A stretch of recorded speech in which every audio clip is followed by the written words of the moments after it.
Assalamualaikum warahmatullahi wabarakatuh. Hari ini kita akan menghadiri pelatihan ilmu wafa yang diselenggarakan oleh Al Ustadz Angker Rudiarto. Seperti ini ya.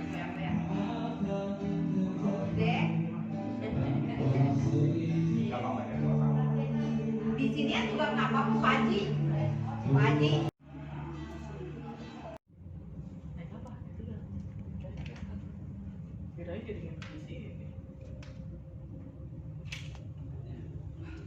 Iya, mantap.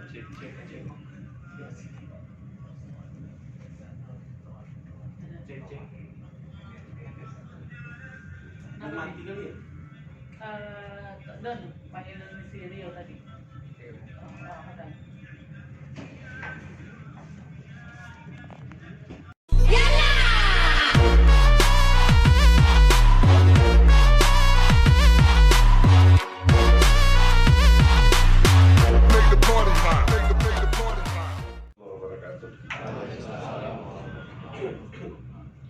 Jadi saya sedikit memberikan gambaran untuk secara detail dengan menyimpannya saja. Itu situasi tempat kos-kosan saya jadi nggak seru-seruan dan itu sangat terbukti. Itu makanya ada seorang guru saya dari Palembang, udah meninggal, udah almarhum, dia mengatakan begini, Ki, wafak itu ada dua macam. Wafak yang harus ditulis menurut aturan, sama wafak yang difotokopi saja pun jalan dia, katanya. Loh kok bisa begitu? Dijelasin begini, apa penjelasannya? Itu nantilah ya. Nanti dulu belajar. Cuman pesannya saya ingat sampai sekarang, ada dua jenis wafak. Yang satu tanpa aturan pun, di kopi pun udah jelek pun fotokopinya salah lagi, bisa jalan. Itu aja ya. Oke, selanjutnya saya mohon ini juga atas seizin Pak Yai untuk Kang Raden ngasih juga pandangan di sini. Terima kasih. Assalamualaikum warahmatullahi wabarakatuh.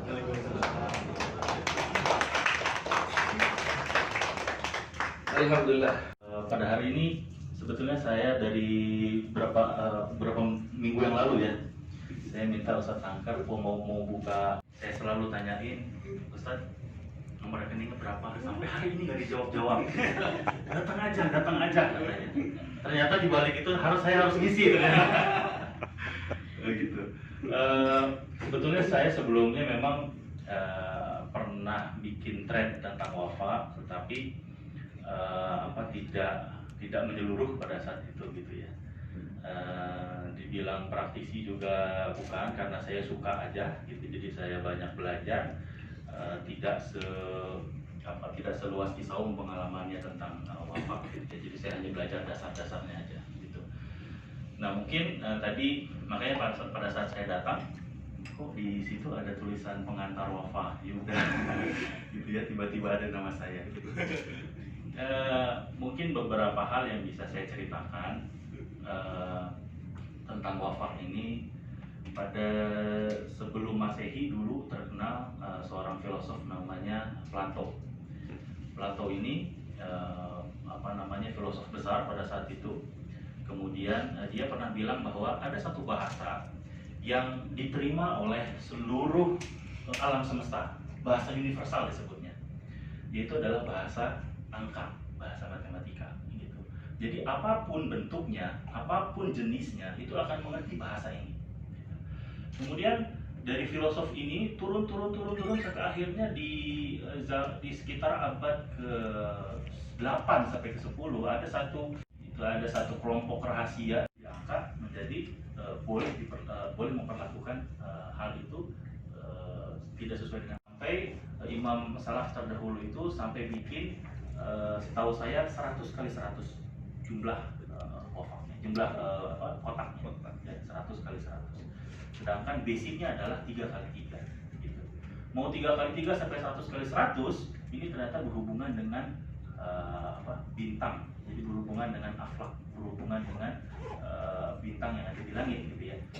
Posisi bintang tertentu itu akan berhubungan dengan wafak. Jadi wafak ini basicnya adalah ada 7. 3 kali 3, 4 kali 4, 5 kali 5, 6 kali 6, 7 kali 7, 8 kali 8, 9 kali 9. Nah itu nanti akan berkonversi dengan berhubungan dengan bintang, posisi bintang gitu. Nanti mungkin akan diajarkan oleh oleh Ki Angker. Tetapi basicnya adalah yang penting kita menguasai 3x3 dulu nih, karena 3x3 turunannya banyak, luar biasa. Jadi kenapa zaman dulu 3x3 ini disyarahkan, artinya dijelaskan oleh imam-imam yang lain. Para masyayikh kita itu banyak bikin buku menjelaskan hanya tentang 3x3 gitu. Yang awalnya dari Imam Ghazali, betul ya? Yang awal dari Imam Ghazali, kemudian disyarah jadi berbagai macam buku, berbagai macam kitab. 3x3 ini turunannya apa saja, bisa dibikin apa saja, untuk turunan apa saja, macam-macam. Gitu, luar biasa. Belum lagi kita belajar 4x4, 5x5 sampai 9x9 gitu ya. Nah, saya tadi sempat lihat bukunya, luar biasa lengkap. Itu cukup lengkap. Jadi buat antum yang memang mau fokus ke ilmu wafak, ini saat yang tepat untuk mempelajarinya. Saya sih berharap nanti setelah ada acara ini kita ada acara yang kedua untuk memperdalam gitu ya, untuk sama-sama latihan. Karena kalau nggak jarang dilatih itu tidak akan tidak akan istilahnya manjing ya, tidak akan manjing gitu ya. Kemudian nanti juga di situ saya lihat tadi ada akan membahas tentang ilmu huruf. Nah ini juga luar biasa. Ilmu huruf ini dengan ilmu yang akan dipelajari itu kita akan bisa bisa mengambil ya, nama khodam, ulwiyah maupun sufiyah dari ayat tertentu, dari asma tertentu, atau dari doa tertentu. Tinggal dikonversikan dapat gitu ya. Oleh karenanya di situ di bahan itu tadi kita akan bisa melihat seluruh ayat Al-Quran itu punya khodam. Nah, tapi ini ada dua pendapat. Gitu. Pendapat yang pertama, kita bisa menarik misalnya Bismillahirrahmanirrahim, kita konversikan hurufnya pakai rumusnya, dapat nama khodamnya. Nah, nama khodam ini ada yang bilang bahwa ini bukan khodam sesungguhnya, bukan nama yang sesungguhnya. Gitu. Nah, tetapi dengan rumus ini kita bisa mengakses dia, si khodam tersebut. Memang bukan namanya, tapi kita bisa mengakses dia. Jadi ini adalah akses kunci. Apa yang Anda pelajari hari ini akan membuka banyak sekali rahasia yang disimpan oleh masyayikh kita terdahulu tentang bagaimana mengkonversi satu ayat menjadi wafak, bagaimana mengaktifkan wafak itu, bagaimana mengambil nama khodam dari setiap wafak, dari setiap ayat, dari setiap doa yang ada di dalam Al-Quran, gitu ya, yang dikenalkan oleh para masyayikh. Jadi tidak hanya Al-Quran yang bisa diambil nama khodamnya, yang bisa dibikin wafaknya, tapi juga doa-doa yang lain. Contohnya misalnya Rotibul Atos, ya, Rotibul Atos itu terkenal ada wafaknya ya, kalau nggak salah ya, ada wafaknya. Nah itu adalah doa yang dikonfirmasi konversi menjadi angka, dan angka itu dibikin wafak. Gitu.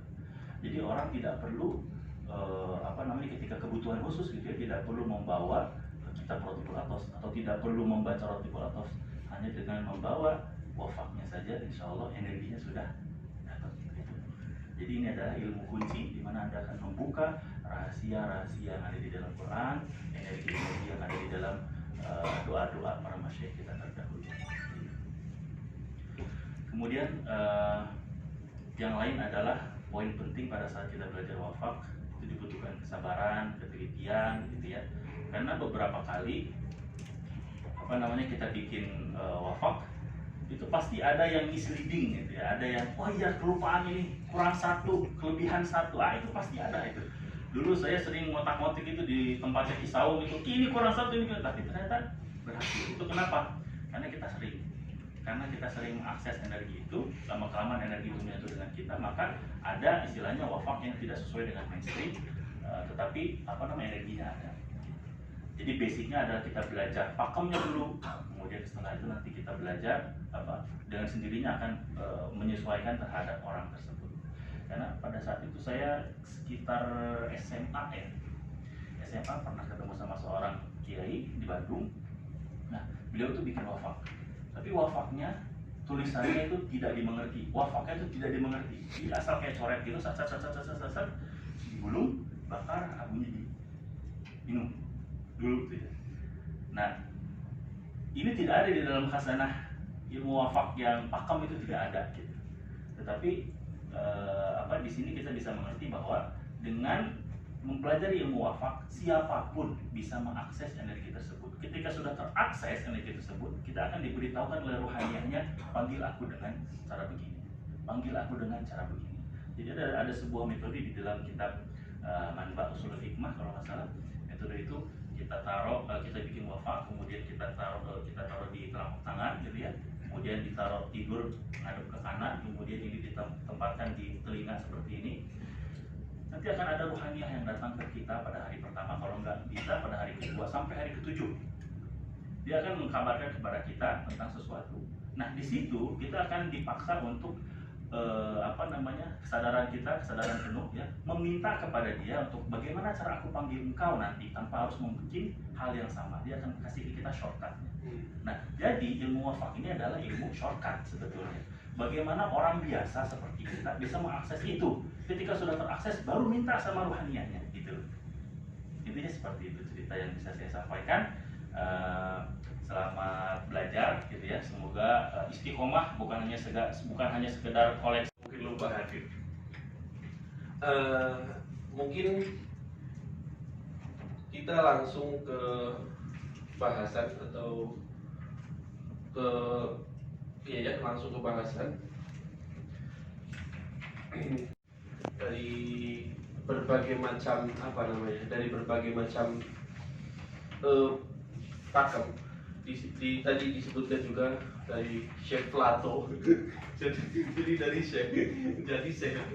Jadi Plato itu memang luar biasa. Beliau menciptakan beberapa artinya menemukan beberapa keilmuan yang akhirnya menjadi luar biasa, dan itu kita akui memang betapa luar biasanya Plato.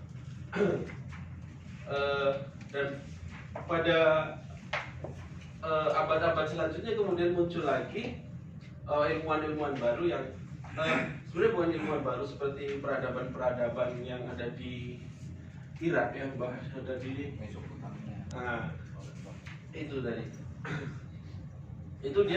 Itulah yang akhirnya antara pemahaman Plato dengan yang di Irak itu menjadikan masing-masing mempunyai sudut pandang yang menjadikan mazhab dalam ilmu wafak itu seru. Jadi nggak cuma ilmu fikih saja yang mempunyai mazhab, ternyata ilmu wafak pun mempunyai mazhab.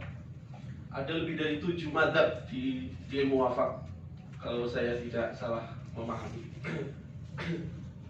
Baik, teman-teman dan para sesepuh semua, ini kita membahas wafak 3x3. Betul sekali yang disampaikan oleh Mas Raden Mahesa ini, bahwa wafak 3x3 ini sangat banyak sekali turunannya. Kita bahas di sini dari 3x3 yang sederhana ini. Nah, kita apa saja sih yang terkandung di dalam wafak 3x3? Ini sudah dikonekin semuanya. Passwordnya gabus pucung. Ya, apa saja sih yang terkandung di dalam wafak 3x3? Kita coba dulu membongkar wafak 3x3-nya. Ini emang kalau sudah kebiasaan ya, garisnya dari sini biasanya.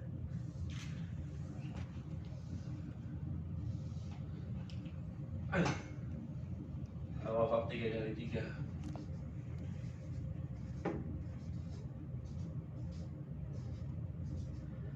Nah, ini adalah wafak 3x3 yang pertama kali muncul. Yang ini sebenarnya yang sudah dikonversi oleh Al-Imam Ghazali, dikabarkannya seperti itu. Karena pada bentuk mulanya adalah wafak Haromian namanya. Kita bisa nanti lihat di Jawahirul Lamaah, itu namanya wafak Haromian. Nah, dari wafakar romian inilah kemudian Imam Ghazali mengkonversi menjadi bentuk kotak. Itu dari bentuk kotak. Dari awalnya 1, 2, 3, 4, 5, 6, 7, 8, 9. Dan itu bentuk kotak.